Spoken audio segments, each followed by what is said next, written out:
কাটা থাকে না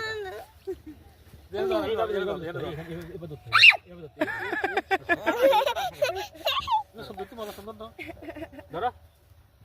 ধর কানা মাছ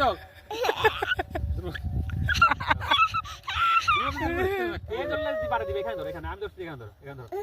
এই মুটকুন ধর 10 সেকেন্ড ধর পুরো হাত ঢুকাও একা খাওয়াই দেবো ধরে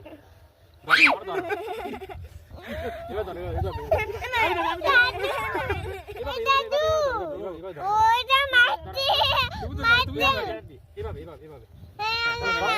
ওইটা ধর সামান ধরবি নি সামান তুমি ধরবি নি এ আদর হাত ধোয়া লাগবে রে সামান ধর তুমি যাও লাও না তুমি যাও গেট এবার ধরো এখানে ধরো হাতে ধরো এই তো নিচে তো এটা পিচ্চা কামড়াছে আমার ল হিগার ইন্দুল আপনি মনে